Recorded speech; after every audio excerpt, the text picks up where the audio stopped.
Bonsoir à tous et bienvenue encore notre chaîne pour voir les vidéos de la formation sur comment créer un site internet très facilement en utilisant l'outil WordPress.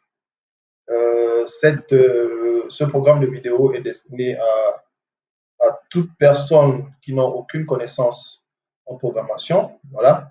Donc, ces vidéos permettent de savoir comment créer un site internet rapidement de A à Z, c'est-à-dire de l'hébergement jusqu'à la publication ou à la soumission de votre site internet à Google. Voilà. Donc, nous sommes passés par plusieurs étapes depuis le début de ce programme. Voilà. Donc, la première étape consistait encore une fois à trouver un nom de domaine et un hébergement. Et nous avons choisi comme hébergement SpiderHoster parce qu'il permet justement aux utilisateurs gabonais en particulier de payer leurs factures d'hébergement et de nom de domaine en utilisant leur portefeuille mobile, donc c'est-à-dire en utilisant Airtel Money ou MobiCash. Voilà. La deuxième étape consistait à découvrir le contrôle panel, donc ces panels, et à voir exactement quels sont le paramétrage qu'il faut pour que votre WordPress fonctionne de manière optimale, tant pour moi. Ensuite, la troisième étape, nous avons installé WordPress. Dans la quatrième vidéo, nous avons configuré WordPress avant de commencer l'édition du site Internet.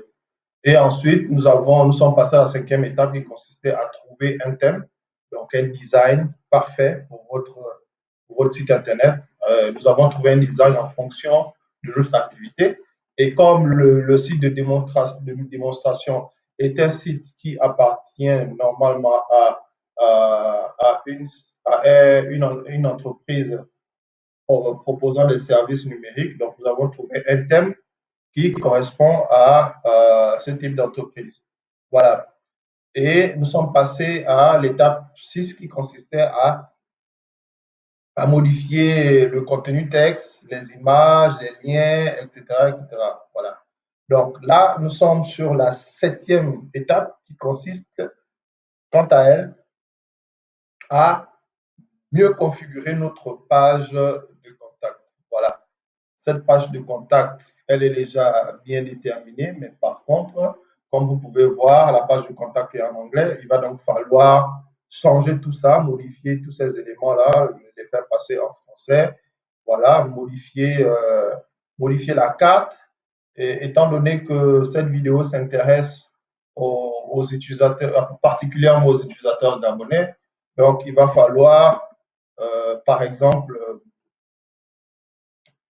paramétrer cette carte-là pour qu'elle affiche l'adresse à Libreville, à Port-Gentil, etc.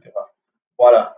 Donc, il faudra aussi modifier le contenu de droite où il y a les numéros de téléphone, adresse email, etc. Donc, on va voir tout ça aujourd'hui et nous allons voir ce qui se passe lorsqu'on envoie un message.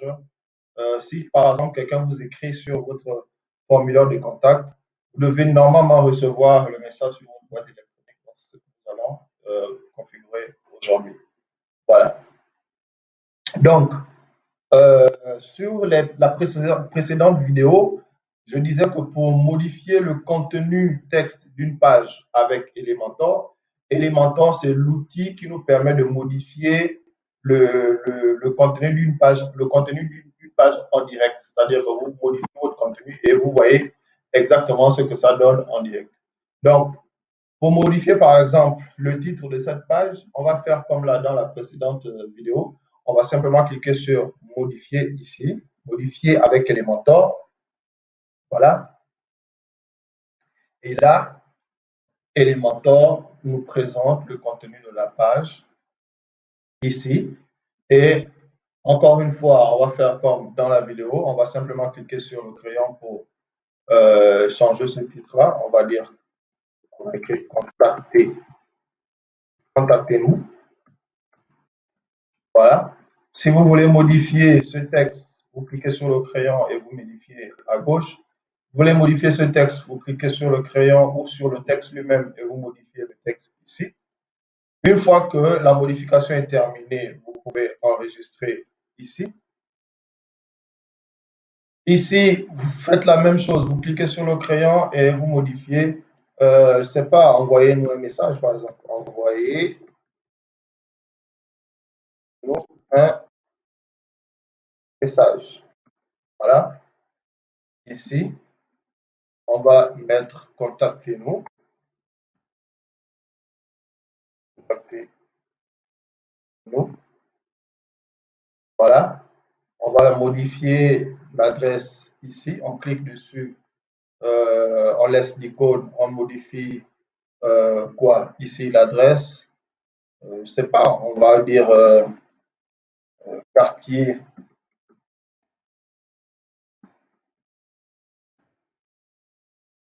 Quartier AONG.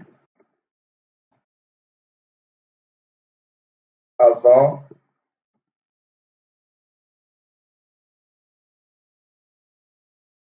Carrefour B2, par exemple. On va fermer cette section pour ouvrir la nouvelle.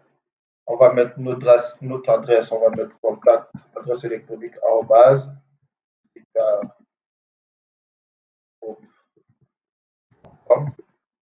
Voilà, donc vous voyez qu'au fur et à mesure que vous modifiez ici, les éléments à droite sont actualisés automatiquement.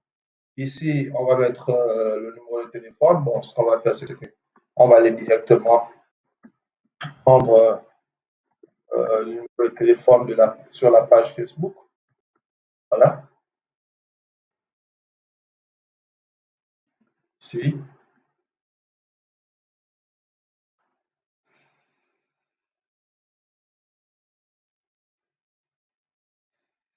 Un moment. Et voilà. OK.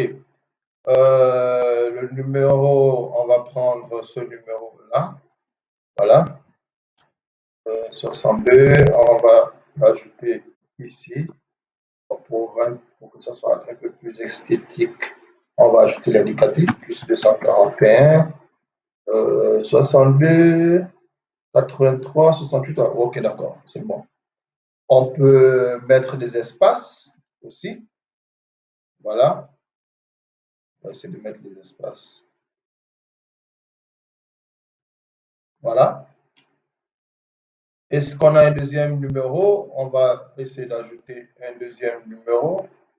Pas le deuxième numéro. Bon, de toute façon, si vous n'avez pas de deuxième numéro, vous pouvez soit supprimer ou ajouter un deuxième numéro en cliquant dessus. Bon, on va d'abord laisser comme ça. Une fois que c'est fait, on enregistre. Par contre, pour le formulaire de contact, on va d'abord laisser, on va essayer de prendre la carte. On va cliquer sur le petit. Là, vous voyez, c'est mieux si l'adresse est déjà reconnue par Google. C'est plus facile. Donc, si vous sommes par exemple à ONG, Google va simplement chercher le quartier. Voilà, nous sommes ici à ONG. Donc, vous voyez bien que j'ai simplement saisi à ONG et l'outil a simplement choisi. Maintenant, vous pouvez soit laisser comme ça ou vous pouvez même zoomer. Donc ici, vous pouvez zoomer pour montrer exactement où ça se trouve. Donc, on va essayer de zoomer. Là, on a mis 14. On va essayer de zoomer encore un peu plus. 17. Voilà, on va encore essayer de zoomer. Appartement Birango, bon, on peut laisser ça comme ça. Mais lorsque vous avez une adresse, lorsque vous avez ajouté votre entreprise, par exemple, dans Google My Business, il vous suffit simplement de mettre l'adresse exacte et vous avez le map marqueur qui s'affiche. Voilà. Par exemple, je vais prendre un exemple, on va dire l'adresse exacte de Xeta Digital, c'est, je vais simplement cliquer Xeta Digital comme en tant qu'entreprise. Parce que Xeta Digital est une entreprise enregistrée sur Google.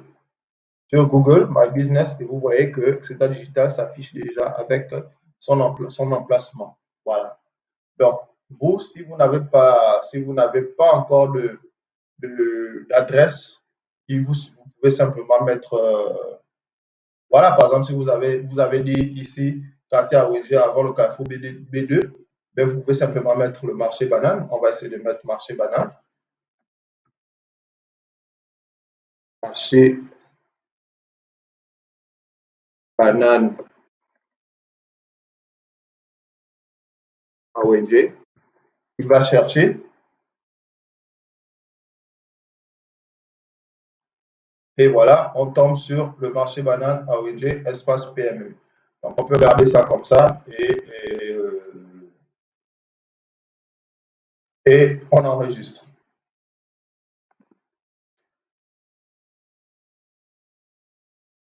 On enregistre.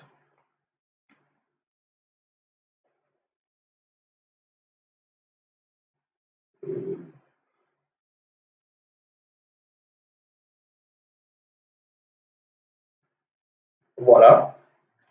Maintenant, en ce qui concerne le formulaire de contact, vous voyez que si vous cliquez dessus, sur le petit bouton, vous n'aurez rien. Vous ne pouvez pas modifier le formulaire de contact ici parce que c'est un autre module qui gère le formulaire de contact. Donc ici, c'est juste un code court, hein, un short code qui vous permet simplement d'afficher le formulaire de contact ici. Voilà. Donc, le module qui permet de configurer le formulaire de contact s'appelle WordPress Forms.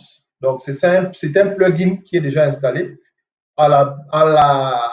Nous sommes à la 7e étape. Je pense qu'à la 5e étape, nous avons installé le thème et le thème a automatiquement installé les plugins. Donc, les plugins dont il a besoin pour pouvoir bien fonctionner. Et parmi ces plugins, il y avait le plugin qui gère la page de contact, donc le formulaire de contact. C'est ce plugin que nous allons aller modifier pour pouvoir faire en sorte que tous ces éléments-là soient changés. Donc, nous avons terminé avec cette page.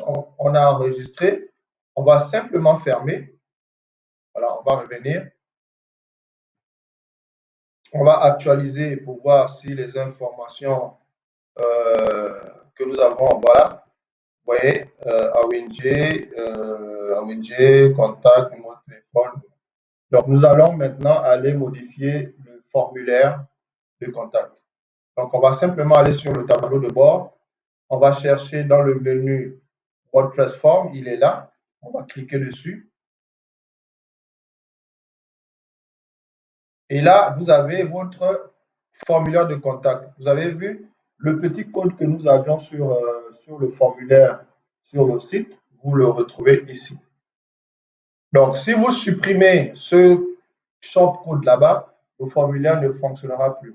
Donc, vous configurez le formulaire ici et vous récupérez le shortcode que vous allez ajouter dans Elementor ici, comme nous avons fait. Donc, pour modifier ces éléments-là, pour traduire ces éléments-là, il suffit simplement de cliquer sur Modifier le formulaire de contact.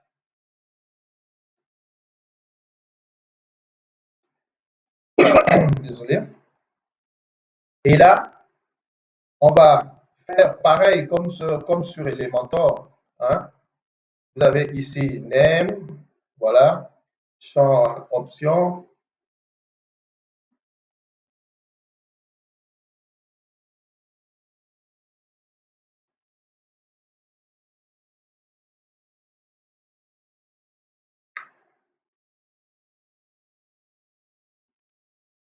Donc, vous avez your name, your email, your message et ensuite vous avez submit. Voilà. On va essayer de changer tout ça. Je rappelle que si vous avez, il y a certains thèmes qui utilisent WordPress Form et il y a certains thèmes qui utilisent Contact Form. Bon, le processus de modification est presque pareil, mais c'est pas tout à fait la même chose. Voilà. Donc ici, nous avons le bouton réglage. J'ai cliqué dessus pour pouvoir afficher tous ces éléments-là. Par exemple, si je clique sur Submit et je vais mettre envoyer, envoyer le, le message. Je vais enregistrer. Je viens, j'actualise, envoyer le message. Je reviens sur le formulaire. Notification, vous avez ici comment dire, le plugin prend en compte l'adresse email que vous avez, l'adresse email générale de votre système. Donc, pas de problème. Si vous avez configuré une adresse email, par exemple Gmail, tous les messages que vous allez recevoir, qui seront envoyés depuis le formulaire, seront reçus sur cette adresse email-là. Voilà. Vous pouvez modifier le texte qui s'affiche lorsque l'utilisateur envoie le message. Lorsque le message a été bien envoyé, vous pouvez modifier ça. Vous pouvez modifier ça ici. Voilà. Ça, ce sont les options premium. OK. Les champs, vous avez les options avancées, vous pouvez laisser. Vous avez les paragraphes. Your message, vous pouvez modifier ici. On va dire ou à défaut, on va dire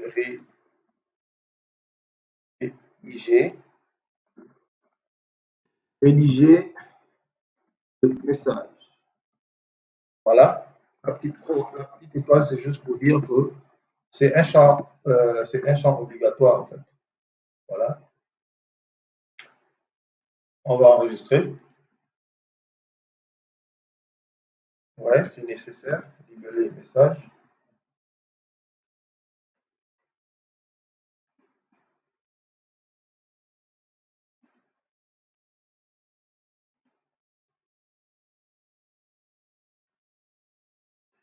Ah non, on va supprimer ça. Voilà, c'est important, je le fais par erreur. Voilà. Ici, your name, on va mettre votre nom complet. Voilà. On va enregistrer.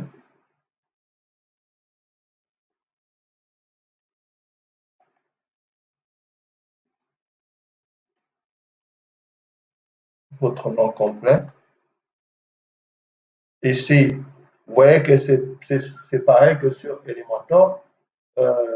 Si vous ne savez pas exactement où trouver l'endroit où vous voulez modifier l'élément, vous venez simplement sur l'élément en question et vous avez là deux petits papiers qui vous permettent de dupliquer et vous cliquez simplement sur le champ ici pour pouvoir modifier. Et là,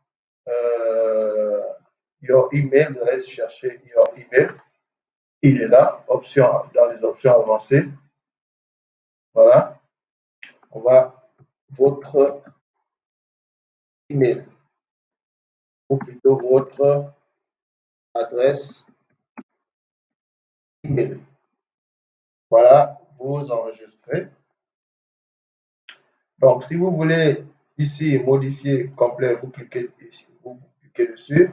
Vous voulez modifier, rédiger, vous cliquez dessus. Vous voulez modifier votre message, vous cliquez dessus.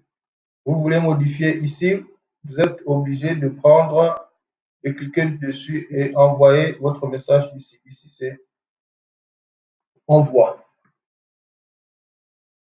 Voilà. C'est enregistré. Donc, si on vient sur la page d'accueil et qu'on réactualise ici, voilà, tout a été modifié convenablement. Votre page d'accueil est prête à récupérer de nouveaux messages. Donc, je disais donc ce formulaire de message, ce formulaire d'email est configuré pour recevoir les messages depuis l'adresse email configurée sur votre site internet, l'adresse email principale.